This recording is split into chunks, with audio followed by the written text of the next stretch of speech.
I am Professor V.R. Badger, the retired professor of English, Gulbarga University. Today I give a short speech on Sri Channana Walikar, uh, the contemporary, the giant of literature, so to say. He was my colleague in Gulbarga University in the department. We were working together.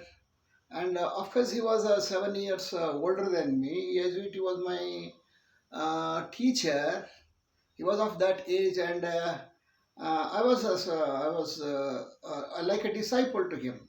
We were together for a long time, 10, 15 years. We discussed many things, and he was telling about his works, and he was writing poems, plays, and short stories. He was bringing works one by one.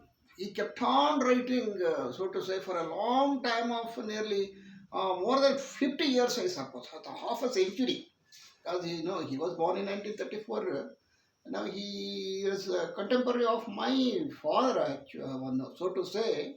So that generation, they lived up to 80. So they had a span of 50 years to write. So he kept on continuously reading, writing, and all that. He treated me as a sort of a critic, though I was not actually a serious critic of his works because I knew very less Kannada literature and I read less Kannada literature. I was not very familiar. I was rather diffident to criticize some of his works. But he took me very seriously as a critic. And I knew him that he was in Raichur before coming to university, and he worked there in LVD College as a lecturer and as a social activist. And he was a great singer of songs, and he went from village to village with a troupe, and he sang the songs on the exploitation of Dalits and all that, and created kind of awareness, social awareness among the people. It's a very difficult, to do anyone to who is in a service, and he was involved himself in a Bandaya movement for a long time. He was one of the most remarkable persons in Bandaya movement of the contemporary Kannada literature. So after coming over to Gulbarga, he was publishing and he was writing books. He was telling about his collections, the Bella and the Belle and ಒಳ ಒಂದು ಹೆಣ್ಣಿನ ಒಳ ಜಗತ್ತು and ಕೋಟೆ ರಾಜ ಅಗ್ನಿರಾಜ ಕೋಟೆ ಬಾಗಿಲು. All these are his collections of short stories, and he had collections of poetry like ಕರಿತಲೆ ಮಾನವನ ಜೀಪದಗಳು and ಮರದ ಮೇಲಿನ ಗಾಳಿ, ಬಂಡೆದ ದಲಿತರ ಬೀದಿ ಹಾಡುಗಳು, ಹೋರಾಟದ ಹಾಡುಗಳು, and Yoma Yoma. Ultimately, he ended up in the creation of a huge, it is an epic like a thing, it's a Mahakaga, so to say. He reached that level of writing.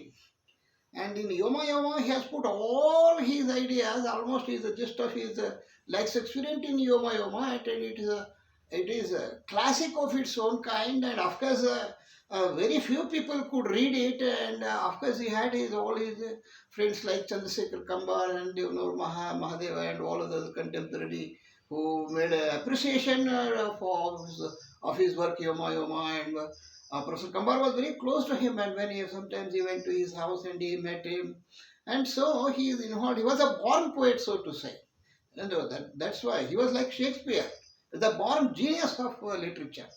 So only some people are like that. All cannot become like Channana Walikar. So it's very difficult.